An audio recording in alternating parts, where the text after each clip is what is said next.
Hey guys, Jim Vanosky with Manufacturing Talks. This could be the coolest show ever. We have the folks from Zamboni, the coolest vehicle ever, here on Manufacturing Talks. Stay tuned for a word from our sponsor, DYS Media, and we'll hop right in. Welcome to Manufacturing Talks with Jim Vanosky. Industry has a million cool stories, and Jim talks to the movers and shakers who are making them happen. Let's dive in. Welcome back to Manufacturing Talks. I'm Jim Vanosky, your host. We're sponsored by DYS Media, as you just heard, and thanks to them for their sponsorship.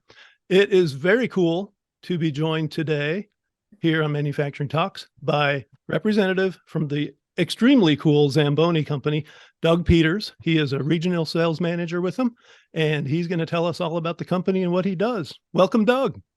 Thank you, Jim. Thank you for having us. Oh, it's great to have you guys. I have to share. So, I've been doing Forbes now for going on 5 years, and I've written over 250 articles about all aspects of manufacturing. And when people ask me, okay, what's your favorite article or what is the coolest thing you covered? It is always these guys, the Zamboni ice resurfacing machine, which such a great story, such a story of American success and inventiveness. So yeah, thanks for being here, Doug. We'll have to get you one of the Danbury mints to replace that VW bus that's up on the shelf. Okay, well, you do see I got the book though, so that was very cool too. Let's start off and just hear about you. So you're a regional sales manager. Tell us a little about what you do, and then fill us in on your history with the company as well. Sure. It's always funny when people ask me what region that I service. I tell them whatever region the company deems necessary for the day.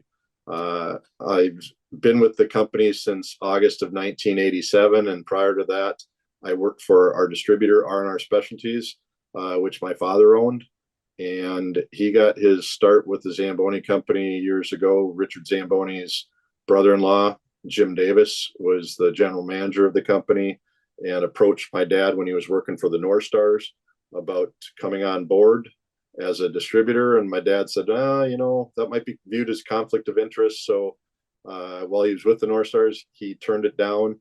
When they approached him again after he left the North Stars, he said yes. And that was probably mid 70s. And he always joked about starting a business with a $500 small business administration loan in the basement of our house. And when he sold the company off to its current owners, they're still a distributor for us. It amazed him how big it got with him and what it's become now. And it's just been a great story. And I've been lucky enough to be on the ride for quite a while. Yeah, that's superb. And to spend that kind of time with such an iconic company has to be quite the experience. So let's talk about the Zamboni Company. Again, kind of show what this is. It's an ice resurfacing machine for ice rinks, hockey rinks, and it goes back how long now? The company was founded in 1949, and it's interesting. We have one of the very oldest machines. I believe the oldest one that I'm aware of was used at Denver University. Was still in operation when I came to the company in 1987. Oh, cool. So that was I believe that to be number 11. So wow. Next year we are going to be jumping into our 75th year. So we're excited about that. I believe that's the diamond anniversary, if my memory serves me correct. And I've been able to, when I started with the company, Frank Zamboni Sr., the founder, was still around. It was nice to get to have a few days of chat with him prior to his passing in 1988. I've been blessed with being able to tag along with Richard Zamboni, who is the youngest of Frank's offspring and the only member that's still alive. While we've traveled for business, Salt Lake Olympics in 2002, plenty of years of trade shows, and Richard's like a second father to me. And a couple of years ago at the start of COVID was able to do some recordings, putting my schooling to use to do an interview with Richard Zamboni that will be shared at some point in time in the future. And the families got to see it and get some history so that when he does leave this earth, that he'll be able to be remembered. Yeah, that's important, and I look forward to seeing that myself. One thing I always found fascinating is I got into, so I wrote about the Zamboni Company for Forbes 2 years ago, and learning for that article that the founder was from California, which seems a little odd for an ice resurfacing machine. Tell us about that. He was actually born in, I believe it's Eureka, Utah, and I always tell people part of my shtick in the sales approach is that would you rather pick oranges and apricots or shovel snow? I grew up in Minnesota, and I reluctantly shoveled the snow. Didn't enjoy it as I got older. I didn't enjoy the cold weather. Opportunity came to work for the Zamboni Company. I thought it would be great, and came out to California. A lot of people still think that the machines are built somewhere cold. While we do have a plant in Brantford, Ontario, there's some guy that's reasonably famous named Gretzky, who's got a brother named Keith, who was also a hockey player. We like to think we're almost as famous as the Great One. And we do have a plant up there, but it all started out here in Southern California, and it does surprise a lot of people when they hear that. Yeah. So Frank Sr. owned an ice rink, correct? He did. It all got its start because he had a block ice business that sold to farmers to transport their produce.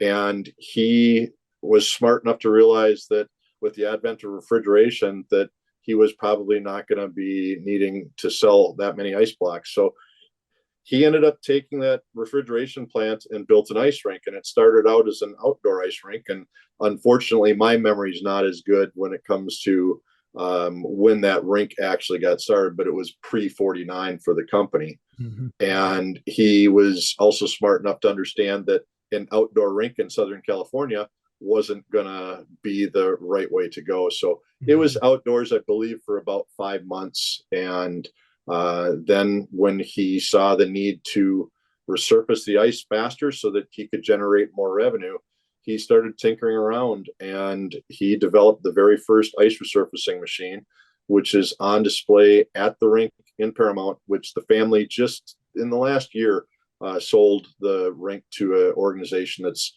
tied in with King's Branding, and very excited. They came in and did a wonderful job renovating the facility.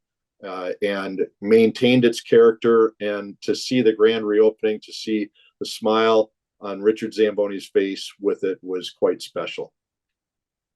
So just for our audience, let's talk about the technology, because the basic technology hasn't changed much over the years, right?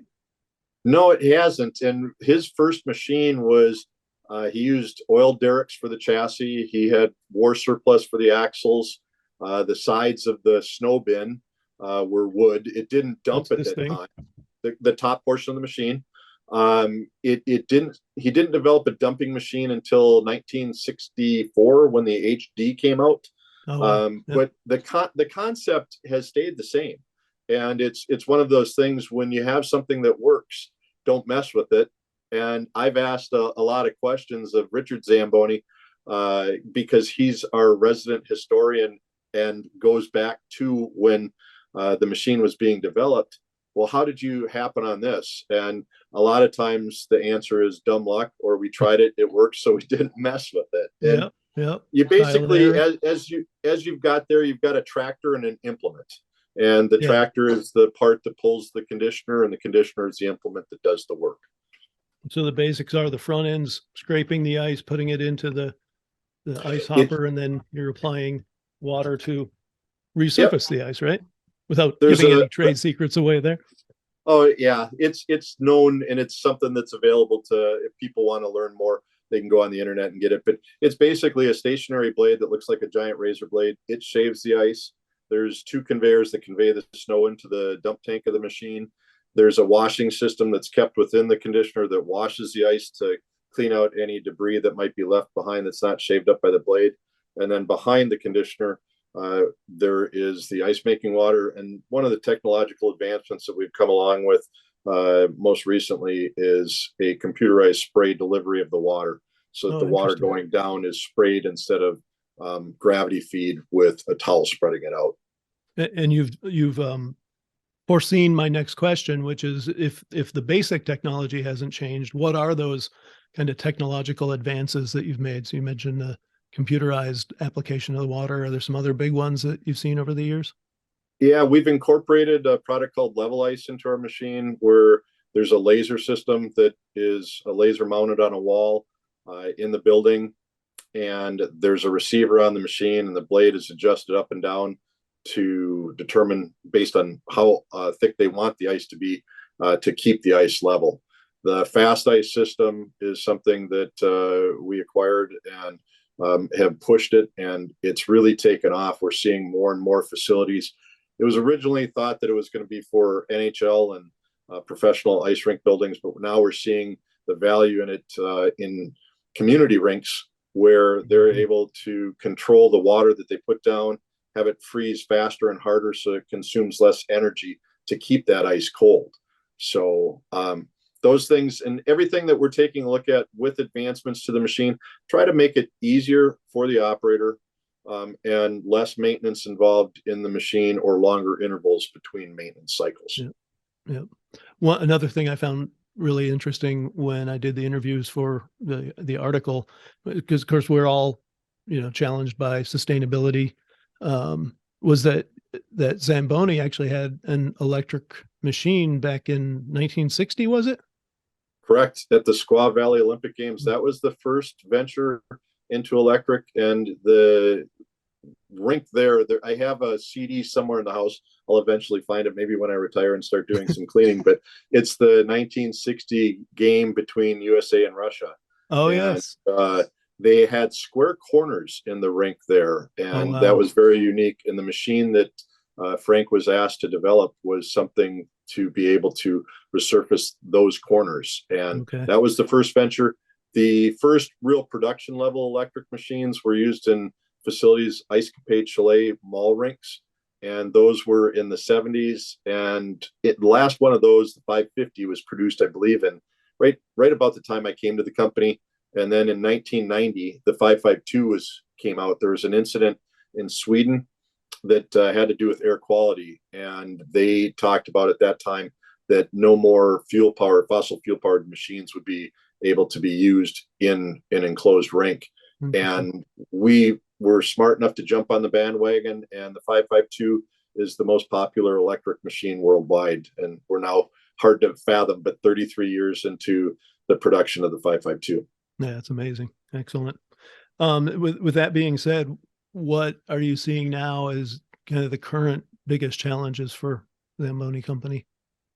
Right now, it's supply chain has been a struggle, which I think everybody has those experiences. Right. For us, we're fortunate. I like to think that I'm a part of it, and that the why sales are where we are. Lead times are sometimes problematic for some customers, based on if they've waited until their machine is a disaster before they decide to purchase a new one.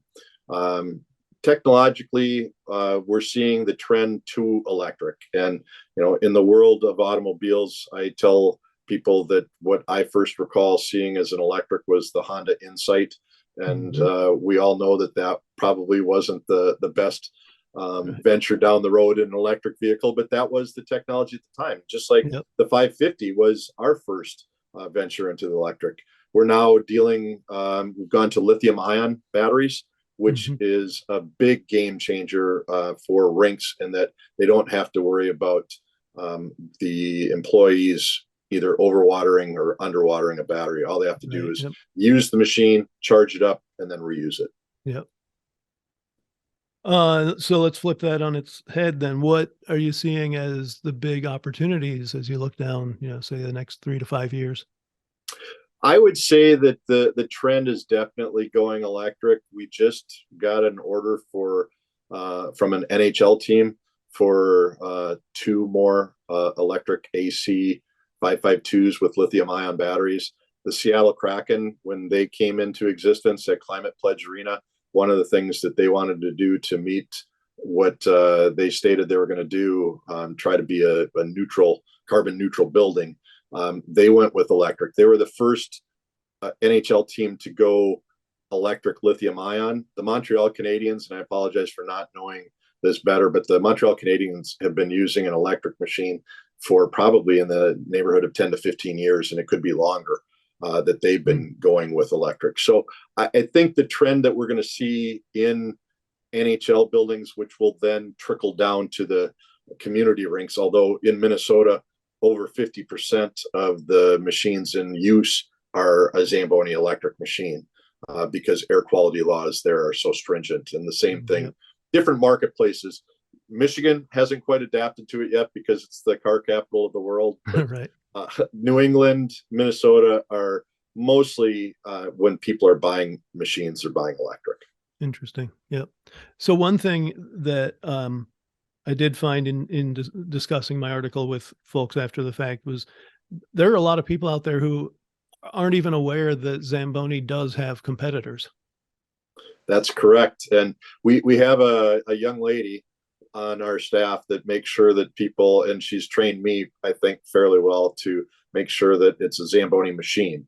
Right. And it's our brand name, and the brand name is registered trademark, as is the image of the machine. And it's very important. We don't want to fall along the lines of aspirin or Band-Aid or a few others. Xerox is something that comes to mind. I don't think they've lost their trademark, but Paula spends a lot of time making sure that if there's the name being used incorrectly, that it's corrected. And one of the things they say that no PR is bad PR.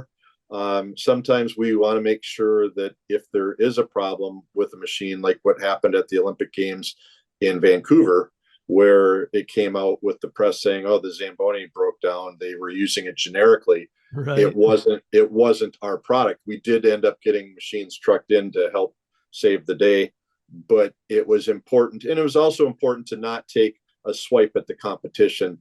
We took the high road, and we just made it clear that there are other brands that are out there, and we are the original, and we like to think we're the best.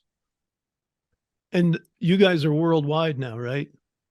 We've got machines all over the globe. And it's funny, I'm pushing to try to get a trip down to Australia.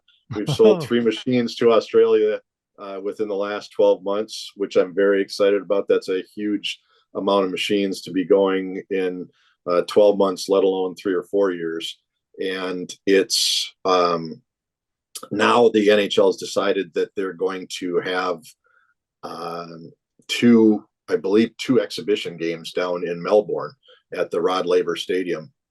That's going to be in September of this year. I'd like to go down and try to do a seminar with our customers and talk to them about how to maintain machines, because that distance is so, we had a customer come up to visit their machine right before it shipped, and they flew up one day and flew back the next. And I don't know how they did that, because it was a 13+ hour ride up, and I'm sure it was a longer ride going back down. So, wow. So it sounds like Australia is a big growth area. What are the other kind of growth markets right now for you? We've got machines all over the globe. Europe has been, we've had a big presence. We actually have a manufacturing facility over there now. We acquired probably 5 years ago or so. And it's just been something that it surprises people. We've got machines down at testing grounds down on the South Pole. And it's funny because I sold them 2 machines, and or 1 machine down there and 1 machine to Barrow, Alaska. And both the used machines came from the same customer out in Massachusetts. And I've had to tell him this story. I go, what are the odds that your trade-ins, one would end up in Barrow, which is the northernmost point in the United States, and one would end up at the proving grounds down at the South Pole? It's it's kind of crazy. But I do believe we've got Zamboni machines on every continent in the world. Maybe not in abundance in Greenland or Africa, but we do have machines all over. Sold a couple down to Argentina, and that's another place that I'd like to go to see if I can see the South Pole from down there. Yep. So one thing that I've said to everyone I've ever talked to with the company is it's just got to be the coolest thing to be able to say, yeah, I work for the Zamboni Company. It is. It's funny growing up in Minnesota and being out here for as long as I've been. When I would go back for the first couple high school reunions, people would ask you, "What are you doing?" And I'd say, "Work for the Zamboni Company." And there are a few people that said, "Well, what is that?" And you would think in Minnesota that everybody would know what a Zamboni machine Yeah, is, really. but they didn't. And then you tell them where you reside, and they're going, "Well, I would have thought that would be in like Bismarck or someplace cold." Yeah. And they go, "No, it all got its start in Paramount." And it's kind of funny with Richard Zamboni. He's always said that if his name was Smith or Jones, that it may not have carried the same cachet. I just had the opportunity to go visit for the first time, and I'm kicking myself that I didn't go when Charles Schultz was still alive, to Mm-hmm. go up and visit his facility that he built back in 1969. What an incredible facility. And if anybody ever wants to go visit a unique ice rink, it's in Santa Rosa, California. And it is the most unique ice rink I've ever been in. And I've been in a couple. But it's a very special company, a very special product, a unique name. I do say at the end of the day, it is a job, but it's better than digging ditches or cleaning toilets out, and far better than that. And it's hard to put it into context, really, I guess. And the culture that has been adapted with the name, different things. There's a Frank Zamboni Hall of Fame. There used to be some fan clubs and different things with newsletters that we published over the years of different things. There was a horse named Zamboni. There's a guy that owns a ice rink in Hawaii, the one in Honolulu, that had a name tied to Zamboni that was on his sailboat. So a lot of different things that have been out there. So you're closing in on 36 years. You said in August before we got going here.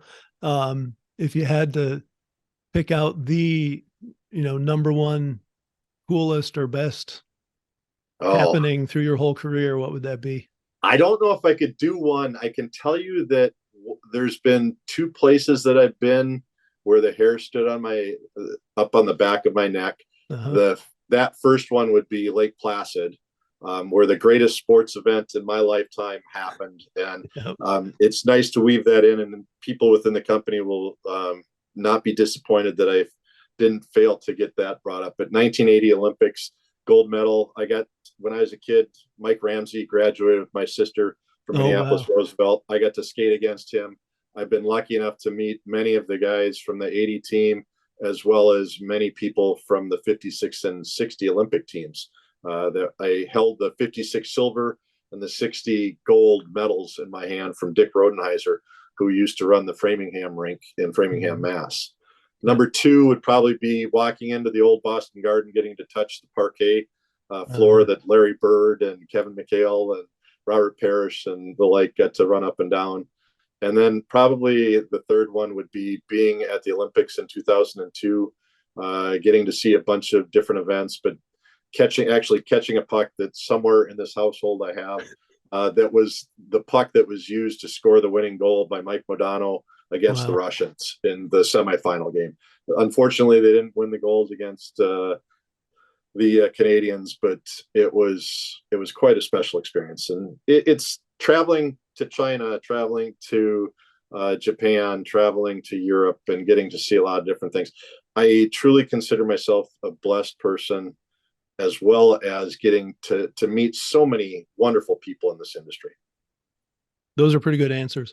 I do have to share with that first answer. I grew up in the Upper Peninsula of Michigan.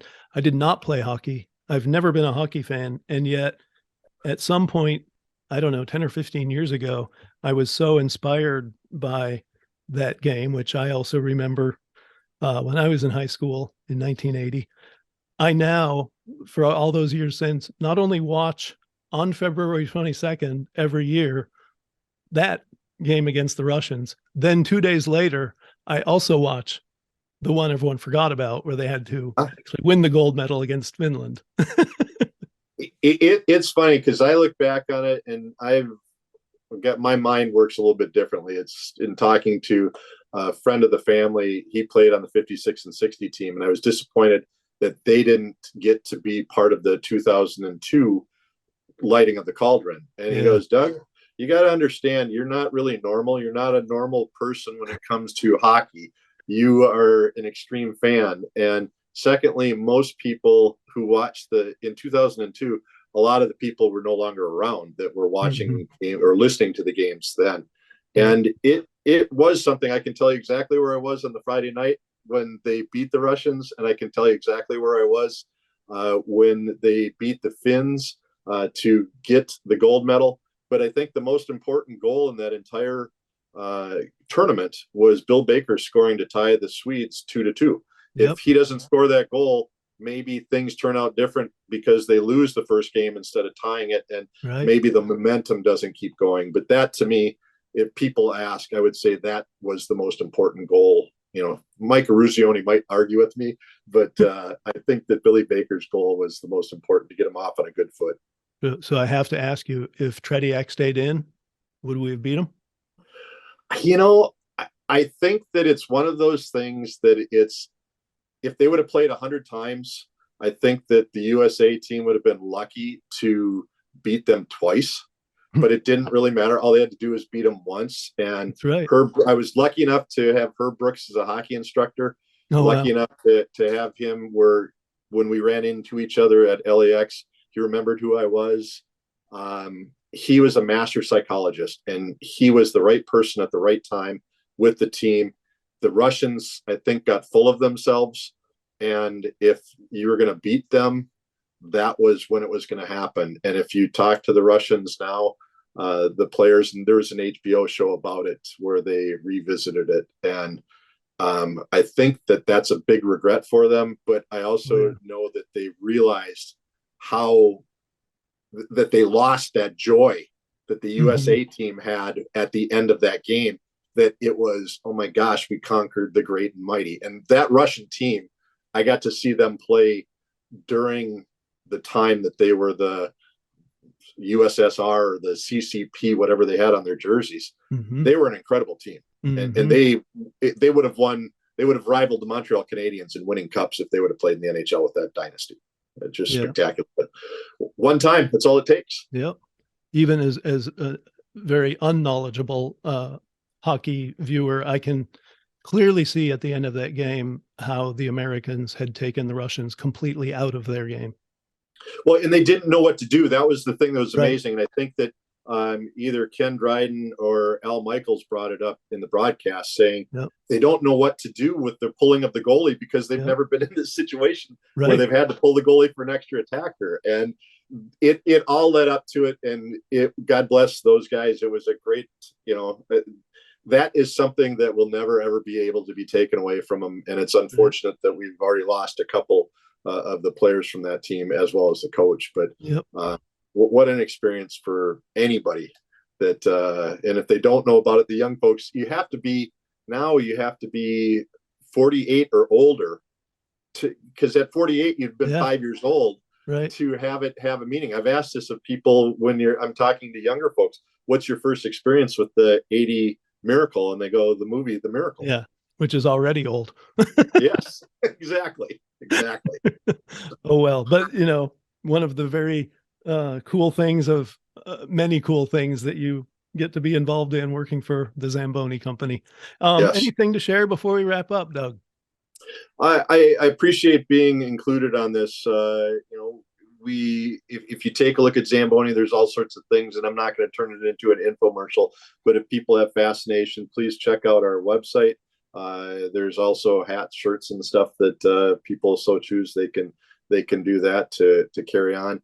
I'm hoping that the company will celebrate 150th anniversary, and I'm pretty confident at my age that I'm not going to be around for that. But we appreciate the idea that people have, the novelty of the name and the product, and there's a lot more to learn out there if people so choose to do so. Yep. Check out the book. I read it. It's excellent. And also the Peanuts cartoon strip. You got to look that one up.